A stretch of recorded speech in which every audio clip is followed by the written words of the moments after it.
Play action. Bradford. Now he'll turn and throw deep back to the other side of the field.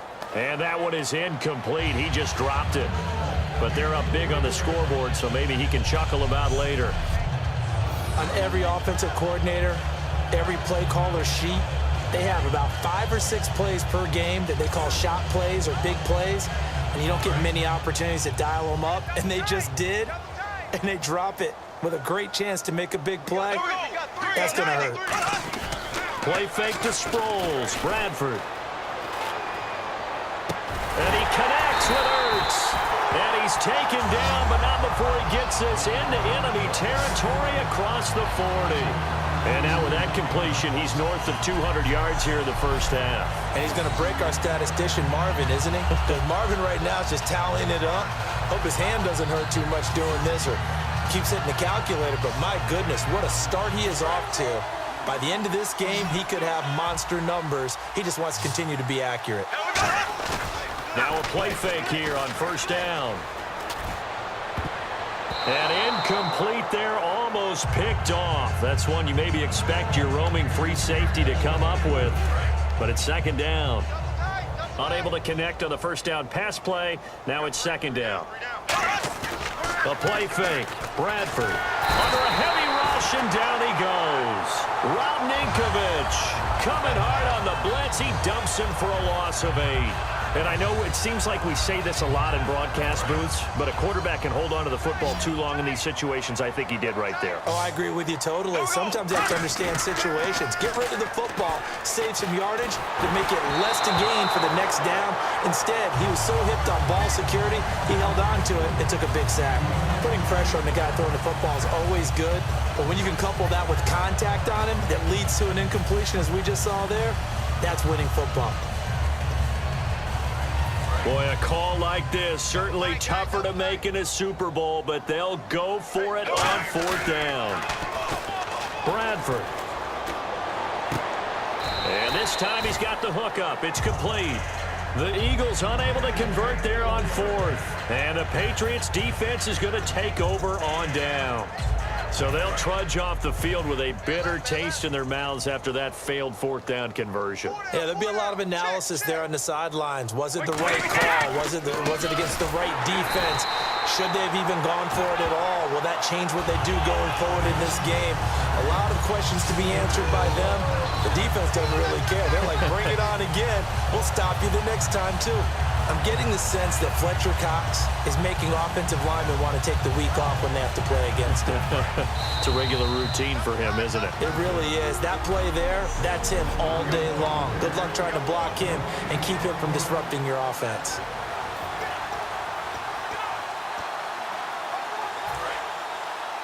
A reminder, coming up at the intermission, we'll get highlights of this Super Bowl from Larry Ridley and the crew in Orlando with our EA Sports halftime report. Brady to throw on second down. And that's off the mark, incomplete. Danny Amendola, that was the intended target, and now it's third down.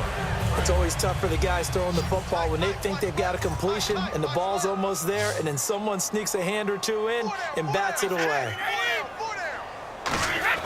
On third and long, it's Brady. It's caught outright, Amendola. 2 yards is all they'll get on the completion. It's fourth down.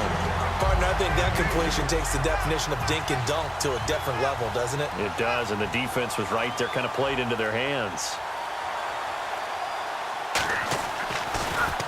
Averaging 50 yards a boot so far as this one's away.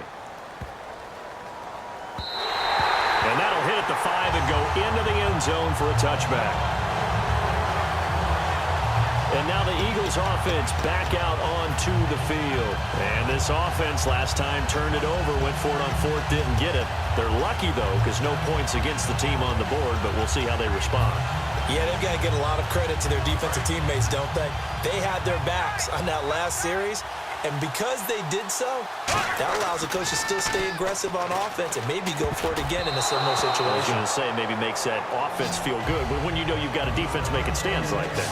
Yeah, that'll loosen up things a little bit, won't it? Maybe you'll play a little bit better the next time you have the ball. Second down following the incompletion. I think that's a big-time play there because the slant route is really hard to cover because the timing is so quick. But able to see it, diagnose it, and get to the football. That's why he was able to bat it away. When you see passes knocked down by those guys I call the frustrated fullbacks, the linebackers, you know that in their zone coverage, they were able to drop, see the ball thrown, and react to it very quickly. They come out here in the eye. On third down, Bradford. And he hits his man, Matthews. And he's able to get it to the 33. Good enough for a first down. That was a nicely run slant route, and what the receiver's trying to do is make the defender think he's going upfield for a deeper route, and then breaks it off, usually after about 3 to 4 steps, and cuts towards the middle of the field. And now what he's trying to do is use his body to keep the defender away from the football and get the quarterback a really nice target. Now the offense lining up 1st and 10.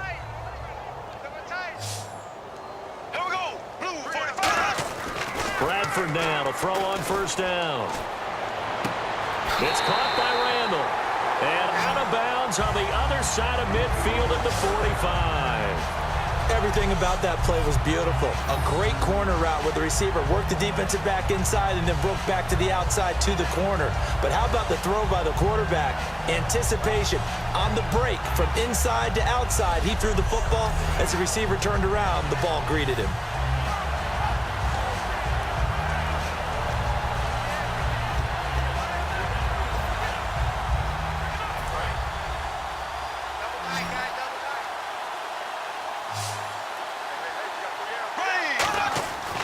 First down throw for Bradford. And that will be incomplete with the clock showing 18 seconds now to go.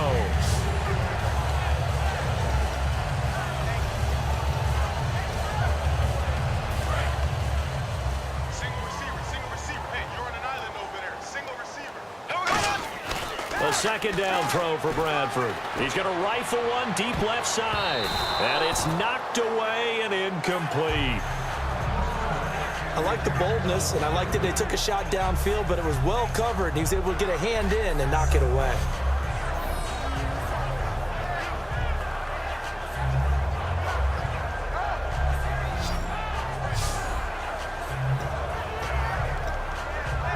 And here comes play number 6 on this drive. So a 3rd and 10, and defensively, a dime look, 6 DBs. And this is Ertz with it, right side. Just a 5-yard pickup, and it leads to 4th down. I know the halftime's approaching, but I don't think he's going to want to take a break. That's his 5th catch. Yeah, they've really been targeting the tight end.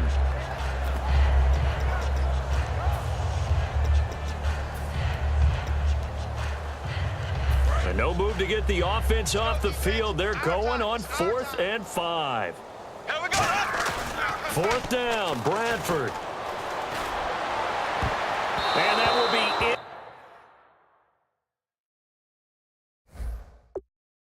Incomplete. 4 ticks left here on the clock. Everyone gears up for 3rd down, talks about the importance of it. But 4th down, that's truly the moment of truth play, isn't it? Everything's dialed up a little bit more. And, it's such a momentum play, isn't it? Absolutely, because it can flip either way depending on who converts on 4th down. The final shot before half for Brady. And he floats one there, incomplete. You seriously just skip the halftime of the Super Bowl?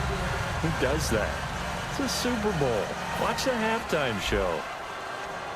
All right, here we go. 3rd quarter action now. Both teams appear ready for the fight ahead, and we resume action here in quarter number 3. This one taken from the 7. And he'll take this across the 25, a couple extra yards, up to the 27-yard line. Out comes the New England offense to see what they can do this time. They come out here with a 0 on the scoreboard. What was said in that locker room? That's what I want to know. I would love to have been in there because we often have the feeling that there's a lot of shouting, screaming, people upset. But typically, halftime locker rooms are a lot more clinical than that. And in this case, Are they upset that the plays weren't working because of execution? Or nowhere to escape, and he goes down. Fletcher Cox in there to make the sack. He buries him for a loss of 10. Well, so much for setting the tone of the drive offensively. Giving up a big sack that loses that kind of yardage, not a great start.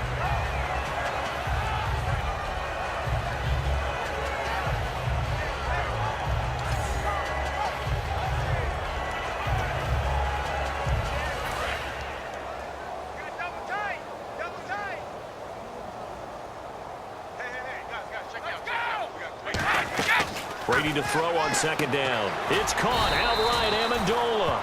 6 yards is the pickup, and that'll lead to a third down. He decided to run a hitch route. It really helps to have a guy who can turn it loose. And, boy, he rifled one in there on that one. Not much run after catch, but it worked really well.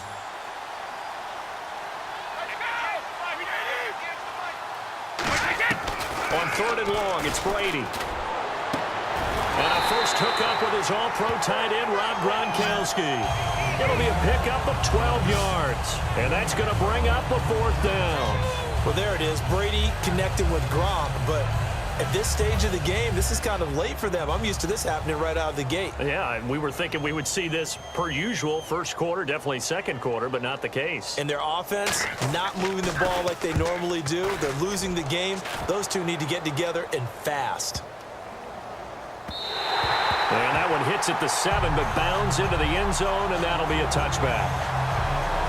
So here are the Eagles now as they get set for their first possession of the second half. They were able to get the ball back here, didn't surrender any points. Now they'll look to add to that lead. Now, how about the boost the defense gave them? Going right out on the field, shutting them down, not giving up any points, and turning the ball back over. They want to do their part now and show them a little respect and some gratitude by scoring some points. And to get a little more cushion. They come out with one back and 3 tight ends. They'll try to get the running game going with Ryan Matthews. It's a pickup of 4, and it'll bring up second down. Not a run that you're going to write home about, but still a good first down run. That's what an offense calls staying on schedule. 3 to 4 yards on first down, you're set up very well for the rest of the drive.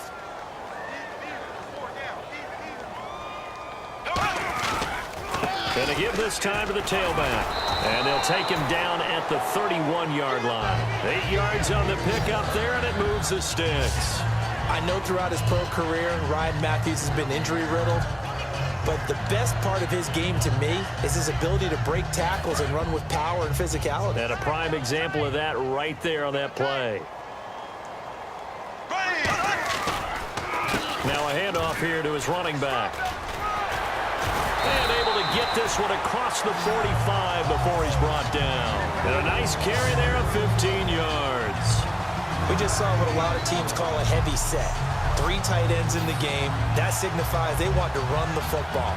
Yeah, occasionally they'll play action and throw it, but most of the time, those guys on the field means strength, power, run the ball behind them. And now what a lot of teams are doing is they're taking an extra offensive tackle and putting him in a tight end number to give them even more blocking power. And we just saw it on that play. Give him a couple on the carry there, 2nd and 8. You know how we get focused at end of the half and end of the game situations about how much time's on the board and, you know, what you need to do? Sometimes you don't even have to worry about that. That's just smart football. You know, that kind of a lead, staying in bounds, it burns clock, even in a situation that we're not really focused on it. And if you're the defense and those D tackles, you like that they're trying to run the football here against your 4-3, don't you? Yeah, because they tend to eat things up because they are so strong and physical, and especially when they play with leverage where they get lower than the offensive lineman and control them. And what I love about the good defensive tackles, they can play over the guards, they can slide and play over the center. Nobody in the offense likes that day when they have to deal with those guys. Yeah, I think the blitz there really disrupted the draw. Yeah, and it's usually when you catch them in a blitz, the draw works pretty well. If you're the offensive coordinator right now, that's visor throwing time, isn't it? Because that's supposed to work in a big way.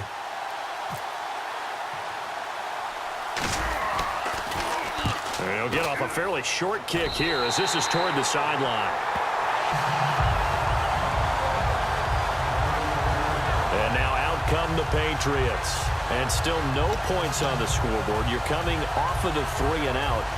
They're just looking for anything to grab onto right now, aren't they? I'm wondering if someone's